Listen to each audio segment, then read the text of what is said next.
Le but de la vie. Ouais, carrément, oui. Autant aborder les problèmes frontalement. Et le but de la vie, c'est une question qu'on s'est tous déjà posée. Alors face à cette question, la question du but de la vie, on a l'habitude de proposer deux types de réponses. La première réponse consiste à dire que la vie n'a pas de but. Elle n'a pas de but parce qu'elle n'a pas de sens, ou en tout cas pas de sens en soi, du fait que la vie serait due au hasard. Selon cette idée, la vie serait une propriété accidentelle de la matière, une propriété accidentelle de la nature. Ça signifie que la vie a émergé sur la Terre et que finalement, ça aurait très bien pu ne pas arriver. Mais c'est arrivé. Il ne faut pas y voir quelque chose d'extraordinaire. Nous concevons la vie comme quelque chose d'extraordinaire du simple fait que nous sommes vivants. Et ce serait juste la marque de notre égocentrisme de considérer que la vie aurait une quelconque valeur au regard du cosmos et de l'univers. La vie serait une génération spontanée, elle serait apparue par la combinaison de facteurs matériels qui restent en grande partie pour nous énigmatiques, puisque c'est une interrogation autant physique que métaphysique. Mais une deuxième réponse consiste à dire que la vie aurait un but, donc qu'elle aurait un sens, c'est ce qu'on appelle une conception finaliste, la vie aurait une finalité, et dans ce cadre, on présuppose que la nature aurait été conçue pour accueillir la vie. C'est donc une pensée qui suppose un créateur, ou du moins pour éviter tout risque d'anthropomorphisme, une intelligence créatrice. Voilà les deux manières habituelles de répondre à la question du sens de la vie. Mais en fait, cette présentation n'est pas tout à fait exacte. Car même si la vie est un phénomène spontané, même si la vie est le résultat du hasard, une propriété accidentelle de la matière, elle peut néanmoins avoir un but. Un but qu'on peut d'ailleurs observer. Ce but, ce serait tout simplement de se perpétuer. De se perpétuer dans le temps, de se propager dans l'espace, à travers deux modalités que nous connaissons bien, la conservation et la reproduction. Alors d'abord la conservation. La conservation correspond chez l'animal à ce qu'on appelle habituellement l'instinct de survie. Mais on peut l'étendre au-delà du règne animal, on peut l'étendre au règne végétal, voire minéral. C'est ce que Spinoza avait appelé la tendance à persévérer dans l'être. Et nous autres, êtres humains, comme tous les animaux d'ailleurs, pour se conserver dans la vie, nous avons besoin de nous nourrir et de fuir le danger. C'est donc ça qu'on appelle l'instinct de survie. Et d'ailleurs, nous cherchons tellement à nous conserver dans la vie que cet instinct de survie peut parfois décupler nos forces. En cas de danger, dans des situations hostiles, nous sommes capables de déployer une puissance insoupçonnée dès lors qu'il s'agit de survivre. Et j'avais lu il y a quelques années l'exemple de cette mère dont l'enfant était coincé sous une voiture et qui avait réussi à soulever la voiture suffisamment pour en extraire son enfant, ce qui serait une assez belle illustration finalement de cette force de la vie qui cherche à se conserver envers et contre tout. L'autre modalité de perpétuation de la vie, c'est la reproduction. La reproduction, qui est gouvernée chez les animaux et chez les humains donc, par l'instinct sexuel, et pour qui a conscience de la force de la sexualité dans notre vie, eh bien on se dit que la nature fait bien les choses, puisqu'elle a trouvé le moyen de nous pousser à nous reproduire en nous procurant le plus haut des plaisirs. Pour reprendre le vocabulaire de Schopenhauer, on pourrait dire qu'il s'agit là d'une bonne stratégie de la nature, puisque la nature a compris que pour nous faire survivre, il fallait nous donner l'envie de survivre. Or, la reproduction est bien le seul moyen pour l'humanité, en tant que collectivité, de se perpétuer dans le temps. Donc voilà ce que serait le but de la vie, se perpétuer à travers la conservation, à travers la reproduction, mais il est possible que cette réponse ne vous paraisse pas très satisfaisante. À vrai dire, c'est une réponse qui n'en est pas vraiment une. C'est comme de dire que dans une équation, x est égal à x. C'est vrai, mais ça ne nous avance pas beaucoup. Et par ailleurs, si cette réponse n'est pas satisfaisante, c'est tout simplement parce qu'elle nous met face à l'absurde. Elle ne répond pas à la question du sens. Peut-être avez-vous le souvenir de la réaction que vous avez eue lorsque vous avez appris, lorsque vous avez compris que la vie se finissait inéluctablement par la mort. Le visage de l'enfant qui comprend que tout être est voué à la mort, c'est le visage de l'incompréhension radicale. C'est le visage de l'absurde. Parce qu'après tout, à quoi bon vivre une vie qui n'ouvre sur rien d'autre derrière? Quel est le sens de cette vie qui se répète indéfiniment sans qu'il n'y ait rien derrière, sans qu'il n'y ait de finalité supérieure? C'est en ça que la réponse du but de la vie comme perpétuation d'elle-même n'est pas satisfaisante pour la conscience. Et c'est pourtant, malgré tout, la seule et unique réponse que l'on puisse apporter. Qu'est-ce qui fait qu'on se pose la question du but de la vie? Et donc, par extension, du sens de la vie? La réponse est très simple. C'est le fait que nous ayons une conscience. Contrairement à la machine, nous nous posons la question du sens de notre existence. Vous pouvez faire l'expérience. Vous êtes en train de m'écouter, vous avez donc un appareil qui vous permet de m'écouter, que ce soit un ordinateur, un smartphone ou une tablette. Regardez cet objet, regardez-le attentivement et posez-vous la question, est-ce que cet objet a conscience de son rôle dans l'existence? Est-ce que votre téléphone a conscience que grâce à lui, vous pouvez m'écouter? La machine n'a pas conscience d'exister, elle n'a pas conscience de soi. Je ne m'attarderai pas sur la question de la conscience animale, c'est une question complexe. Tout ce qu'on peut dire, c'est que si les animaux ont la conscience de soi, et allons plus loin, s'ils ont la conscience du sens de leur existence, la possibilité de se poser la question du sens de leur existence, le fait est qu'ils ne le manifestent pas de manière visible. Nous n'avons rien actuellement qui nous permette d'affirmer l'existence d'une telle conscience de soi et d'une telle conscience de l'existence. Mais peu importe. Le fait est que nous autres êtres humains, nous sommes capables de dire et de nous dire « je suis », mais aussi de nous dire « j'étais et je serai ». La conscience est indissociable du rapport au temps. D'autant plus que notre existence est limitée dans le temps. C'est ce qu'on appelle la finitude. Nous avons conscience de notre mort prochaine. Nous avons conscience de notre condition de mortel. C'est ce qui faisait dire à Heidegger, lorsqu'il parlait de l'homme, que l'homme ne se contentait pas de vivre, mais qu'il existait. Et Heidegger faisait bien la distinction entre vivre et exister. Une fleur vit, une vache vit, mais un homme existe. Il existe parce qu'il a cette capacité à se projeter dans le temps, qui lui permet de prendre conscience de sa destination qui est la mort. Voilà pourquoi Heidegger avait forgé le concept d'être vers la mort, je vous passerai le mot allemand, pour caractériser la condition de l'homme. C'est la base de ce qu'on appelle l'existentialisme. Le fait que l'homme n'est pas seulement un être vivant, mais l'homme est un être existant.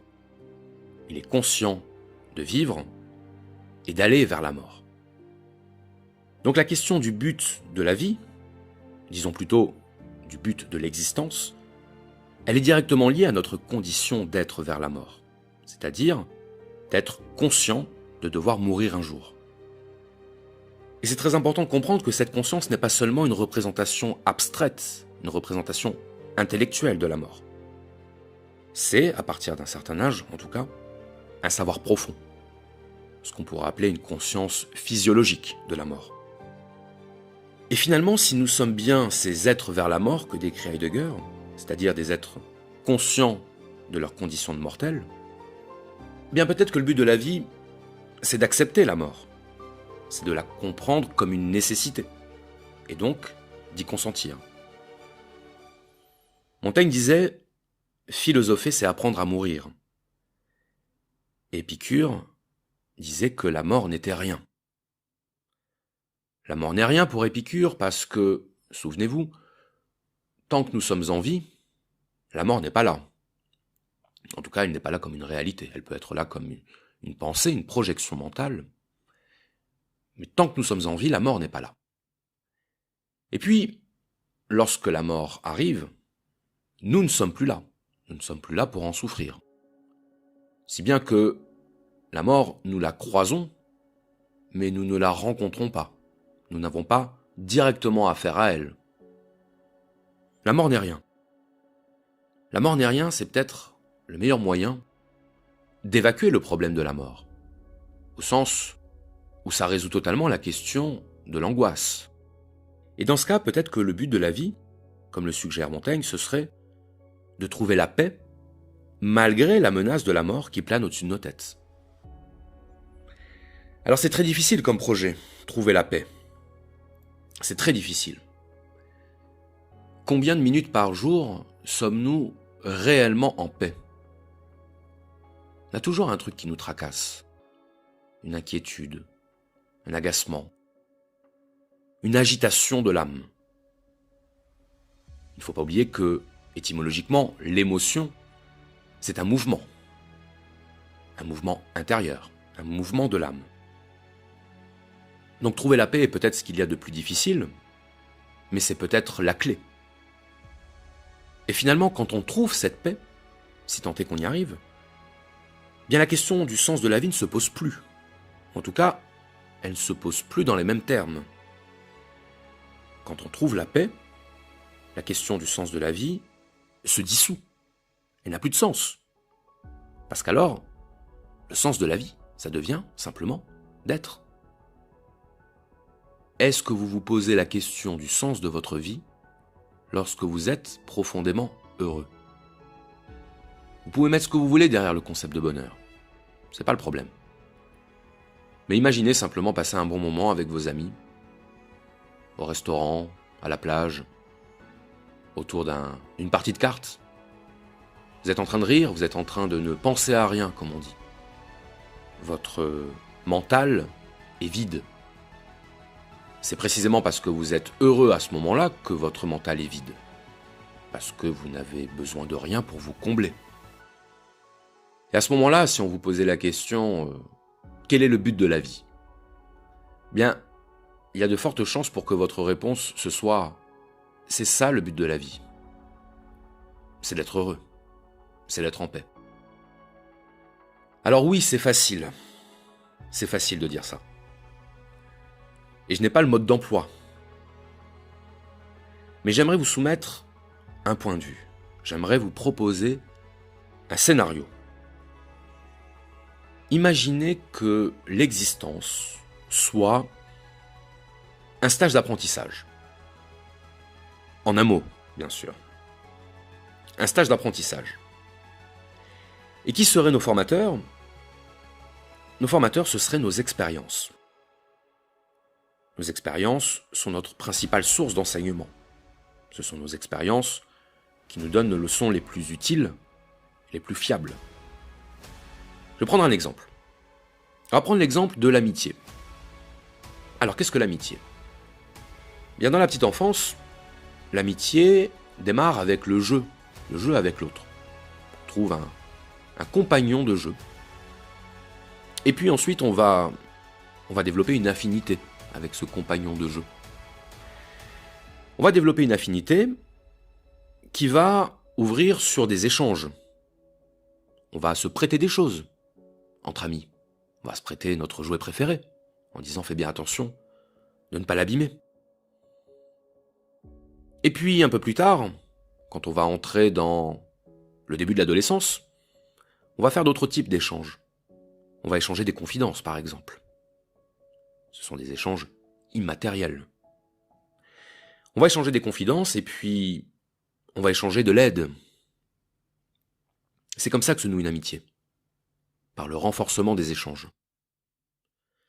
Et puis un jour peut-être, va arriver un conflit, une dispute, une trahison, peu importe. Et puis, si on tient vraiment à cet ami et qu'on a envie de renouer les liens avec lui, on va passer par la case du pardon, donc de la réconciliation, etc. Une amitié, c'est quelque chose qui évolue. Et la conception de l'amitié qu'on a lorsqu'on a 40 ans n'est sans doute pas la même que celle qu'on a à 4 ans. Parce qu'entre-temps, on aura fait l'expérience de l'amitié sous toutes ses facettes. On n'en aura plus une vision naïve, une vision purement idyllique. On en aura une vision réaliste et globale. C'est ça finalement notre meilleur enseignement sur l'amitié. C'est notre expérience de l'amitié. Et non pas la définition qu'on peut en lire dans un dictionnaire ou sur Wikipédia. Quand on voit des adolescents de 15 ou 16 ans s'envoyer des messages d'amitié sur Instagram ou sur Snapchat, on ne peut pas s'empêcher de penser que dans quelques années, ils n'auront pas la même conception de l'amitié. Ils auront une vision, sans doute, et peut-être malheureusement, beaucoup moins naïve. Cet exemple de l'apprentissage de ce qu'est l'amitié, évidemment, il fonctionne avec tout, dans tous les domaines. On pourrait parler de l'amour. La vision qu'on a de l'amour lorsqu'on a 14 ans ne correspond sans doute pas à la vision qu'on a de l'amour à 70 ans. Parce qu'entre-temps, les expériences qu'on a pu avoir de l'amour nous ont montré que c'était quelque chose de protéiforme, qu'on ne pouvait pas réduire. Prenons encore un exemple. Prenons l'exemple de la colère. La colère est une émotion que nous connaissons tous, à des degrés variables. Mais enfin, on sait ce que c'est que d'être en colère, et on sait également quelles sont les conséquences de la manifestation de notre colère. Bien souvent, il nous arrive de regretter nos accès de colère. Pas forcément que cette colère était injustifiée, mais on se dit parfois que ça n'en valait pas la peine. On a peut-être blessé des gens pour rien.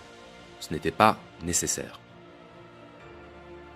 Au bout d'un certain nombre d'expériences, on va peut-être même commencer à se dire qu'il faut qu'on travaille sur soi, qu'il faut qu'on fasse quelque chose pour que cette colère ne soit plus une nuisance dans nos relations aux autres. On va évoluer, on va faire l'apprentissage de l'apaisement. Ou pas. Mais en tout cas, nos expériences auront été là pour nous signifier quelque chose, pour nous indiquer un chemin. Libre à nous, ensuite, de suivre ce chemin ou pas. On pourrait prendre aussi l'exemple du mensonge. Il y a des gens dont le mensonge est une sorte de mode de fonctionnement naturel et qui ne se rendent même pas compte à quel point ça peut être pénalisant dans leurs relations.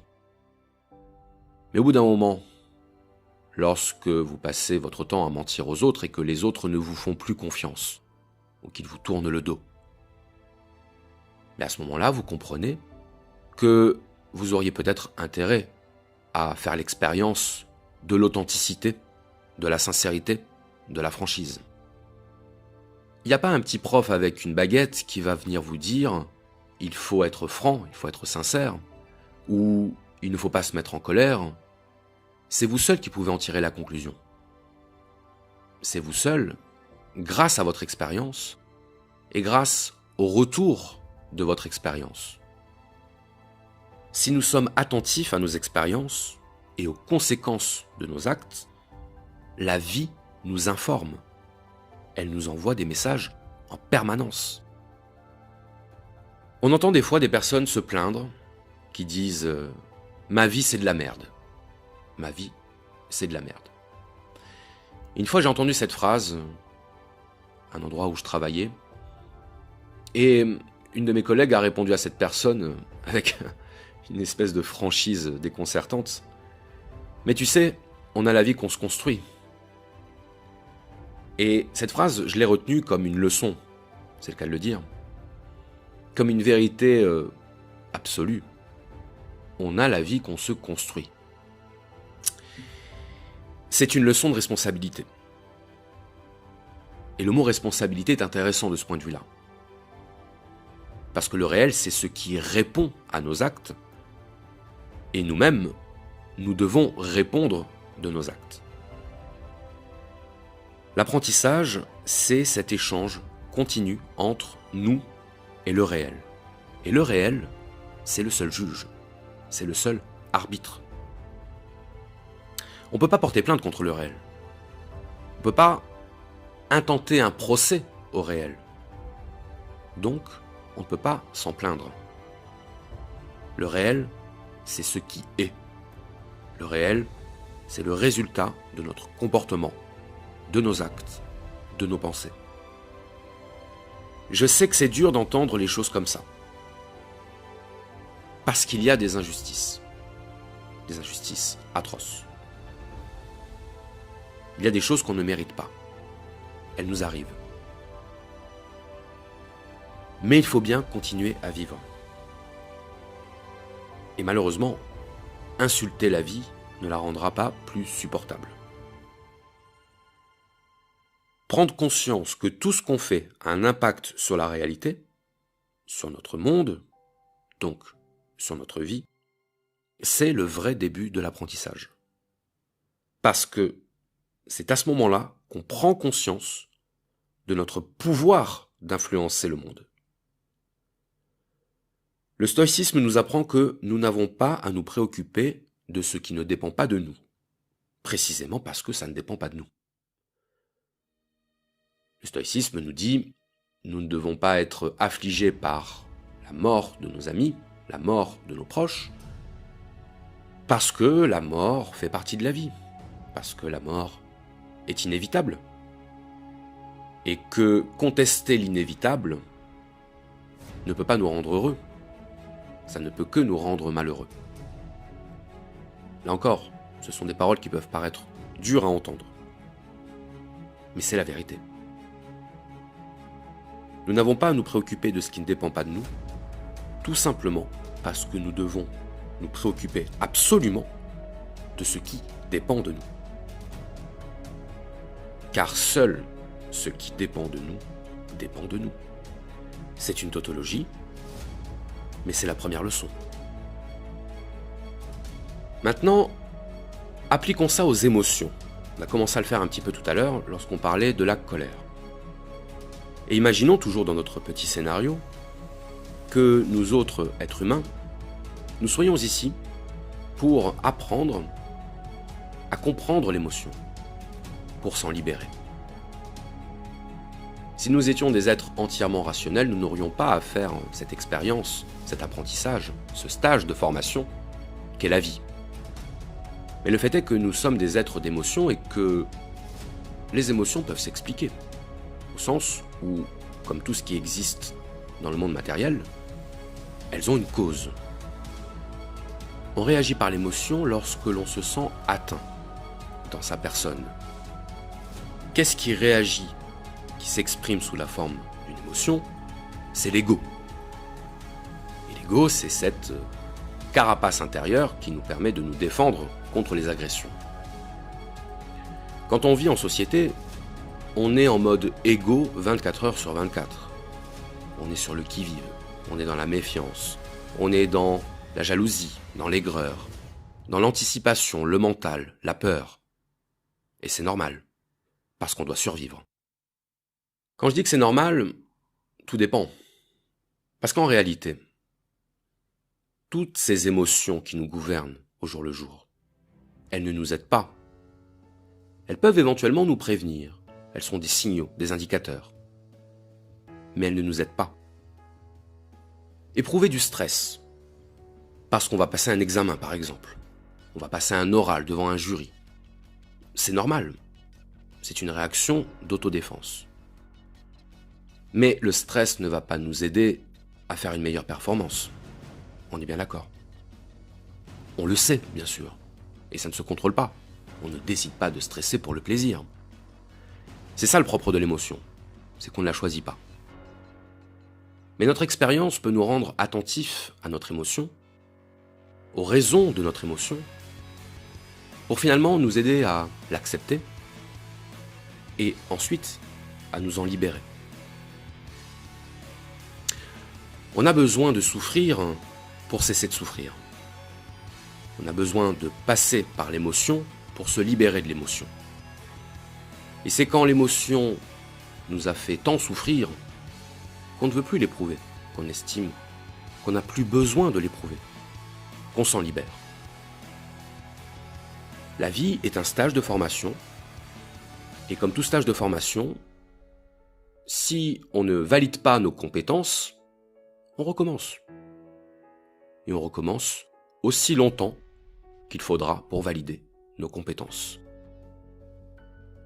Alors bien sûr, certains diront, mais qu'est-ce que c'est que cette vision mystico-religioso-philosophique ? Peu importe, je ne suis pas là pour me poser la question de la manière dont sera interprété ce que je dis. Je lance des bouteilles. C'est mon boulot. Et la bouteille que je lance aujourd'hui, c'est cette bouteille du questionnement sur le sens de l'existence, ou en tout cas, le sens que l'on peut donner à l'existence. Et ça me permettra de boucler la boucle en revenant au point de départ. En introduction de cette vidéo, j'ai parlé du sens de la vie en disant que pour certains, la vie n'a pas de sens, donc elle n'a pas de but. Pour d'autres, au contraire, la vie a un but prédéfini. Finalement, une troisième voie est possible. C'est la question du sens que l'on donne à notre existence. Eh bien, la vie, quoi qu'on en dise, est une occasion d'apprendre. Et c'est une occasion d'apprendre à se libérer de nos émotions, afin peut-être de trouver la paix, de trouver la sérénité, qui nous permettra, comme le disait Montaigne, d'accepter la mort. La philosophie, c'est apprendre à mourir. Le but de la vie, c'est d'accepter la mort. Et lorsque l'on est prêt à mourir, lorsque l'on a accepté la mort, alors on a bien vécu. Merci à tous de m'avoir écouté. N'hésitez pas à partager cette vidéo. Merci pour votre soutien sur Tipeee. N'hésitez pas à me rejoindre sur les réseaux sociaux. Je vous dis à très bientôt et d'ici là, soyez sages.